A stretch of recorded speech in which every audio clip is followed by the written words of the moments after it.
I'm not a racist, preach the teacher. You still they never had this. Number one, them wanna run about the gun. I wasn't licensed to have one. The minute they see me, fear me. I'm the epitome, a public enemy. Use, abuse, without clues. I refuse to blow fuse. They even had it on the news. Don't believe the hype. Don't believe the hype. Don't believe the hype. Back when I wrote y'all, yes. There was an Atlantic piece in Atlantic Magazine, about the lack of reading. And I was so sad about this. There's a story from 2023, why kids aren't falling in love with reading. And then there's this new article by a woman named Rose Horowitz. The title is The Elite College Students Who Can't Read Books. To read a book in college, it helps to have read a book in high school. So apparently people aren't reading books in high school, and we can blame the pandemic, I guess, because that did. But I think y'all should have more time to read, the high school students. And I'm not saying y'all, because I feel like this, again, every day I come here, I'm mostly preaching to the converted. And I, often talk about books being a part of my childhood. My house was full of books. But I don't think I ever saw my father actually read, even though we had, Sada Shakur, Marcus Garvey. We had all kind of books in the house. I'm sure he had to read them at some point. I did see my mom read. She would be reading like Terry McMillan stuff. This was before Terry McMillan. I think her first book I saw in my house before Stella's Gotta Have It, She's Gotta Have It, or whatever the book. I forgot the name of it now. But my mother would read books like that. She had For Colored Girls Only. I remember that book being in my house. My mom would read stuff like that. But I caught the bug early, and I never looked back. I bought my first book in first grade. I remember it like it was yesterday. Bought my Curious George. I could not wait. Back in the day, Scholastic would show up on your campus in the little truck, and you would go in and pick out your book, and they would send a form home, and then your parents would, pay for it, and you come back, and I couldn't wait to pick up my Curious George book. I had to read that book like 1,000 times. And my first big book I read was in the 5th grade. It was Roots. It was like 800 pages. I remember getting it because it was so thick, and the paperback was a pocketbook.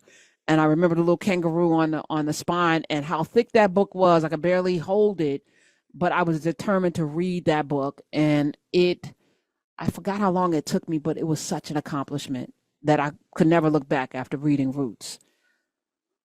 But to be an adult, I could not imagine a life without reading. I'm reading right now 3 or 4 books. And in addition now to the listening to books, which that's new, I shun that because it is a different muscle, but it's equally as important because you're still digesting the information. So my rule of thumb is I will only listen to nonfiction. So books like Inflamed and Morgan Housel and, stuff like that. I'll listen to Ta-Nehisi. I'll listen to nonfiction, but I also did listen to Percival Everett's Trees on one of my walks. I think that would have been a better book to read, but novels should be read. Novels should be read because novels allow you to really engage with your imagination. But imagine going to college and not having had read a book in high school and getting into college with a high GPA. How is this possible? How is this possible? I was elbowing children out of the way when Harry Potter came out at the bookstore. I would get up and be in line, and when the store opened at midnight, y'all remember when it was midnight, Harry Potter, children dressed up, I would be the first in line to get my book. I just would do that. It was fun. I had so much fun reading those books, and I read every one. And those were and then I read all the Game of Thrones. That damn George R.R. Martin. I'm still mad at him, by the way. Wasted my time on the last 1,100 page book. The Girl with the Dragon Tattoo. There's another 700 page tome. But you have, you build up the muscle to read. And of course, there were books that I read in high school that I absolutely hated. Jack London's Call It a While. Ugh. To this day, Willa Cather. But then I stumbled upon my English teacher in the 9th grade introduced us to Tale of Two Cities, and I was hooked on that. Had to read all of that. Dickens, I loved it. And then mythology class. Oh my goodness. And now that I'm a full, free Black adult, I'm like, where are the Egyptian mythologies that were born, that gave birth to those Roman and Greek mythological stories that we all know? We should know those too. So I'm committed now on the other side of things of making sure we put those out into the zeitgeist and to throw those into the future. But how are we raising a nation of people that don't read? And if that's you, I'm curious, like, what are y'all reading and why? But do you know people that have never read a book? Like, how do you engage in conversation?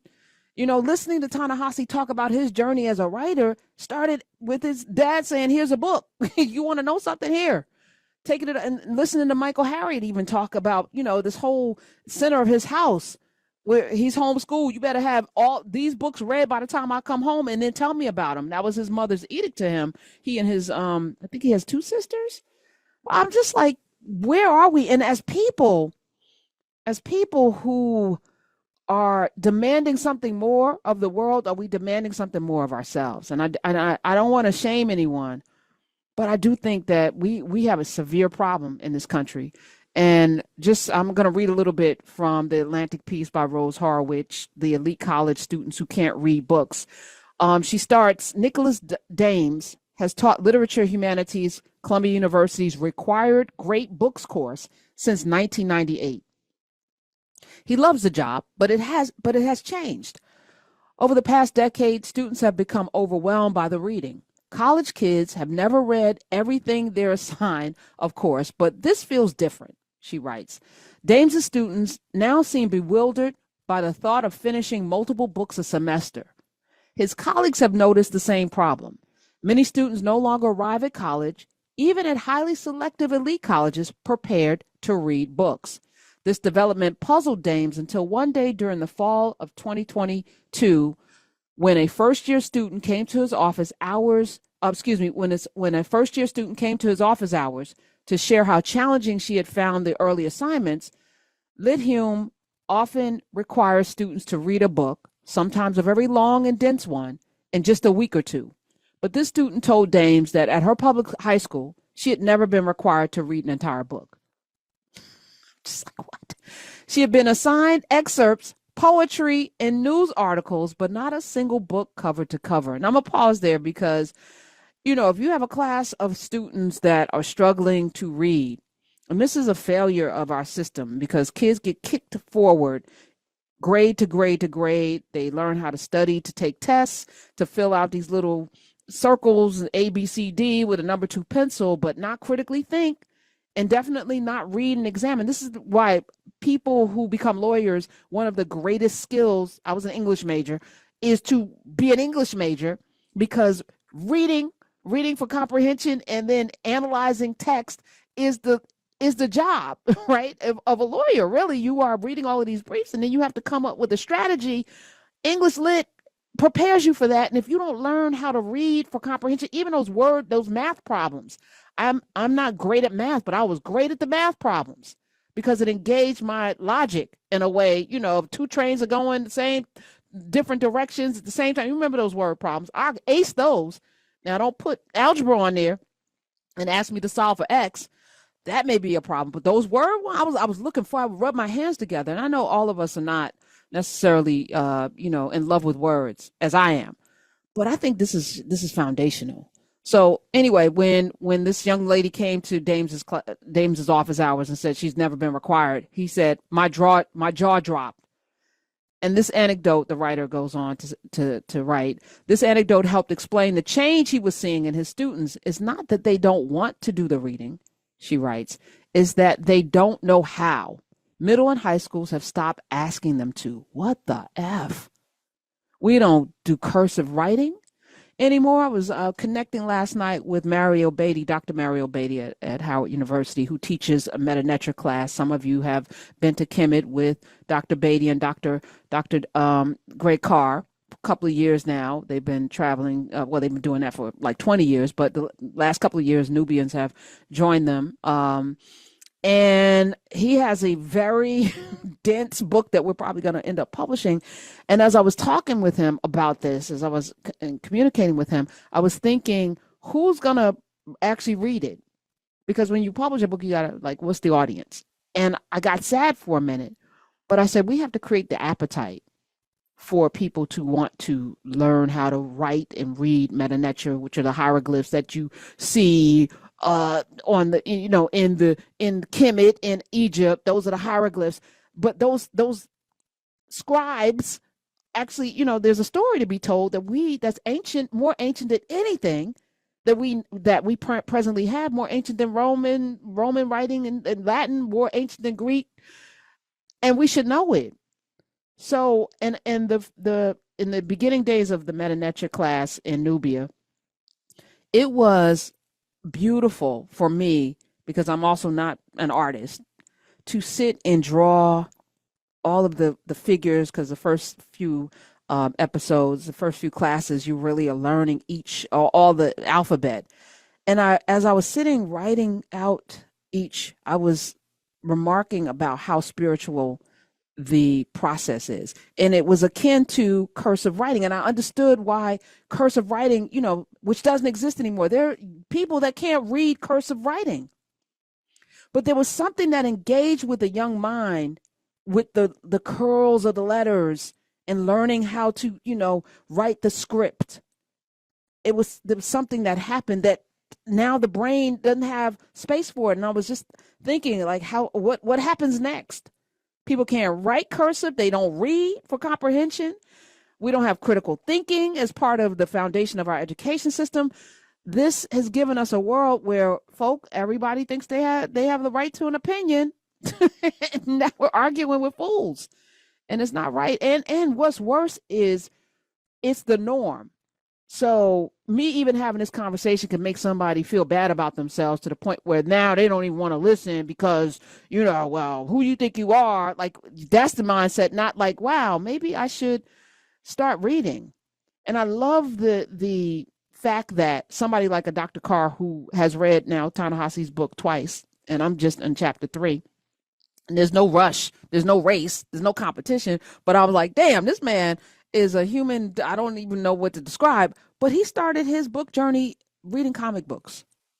And there's some people, his father didn't like the comic books. They call them funny books, but that is what engaged him to come in. And I think the problem in our education system is that we're giving young people things that don't engage their imagination.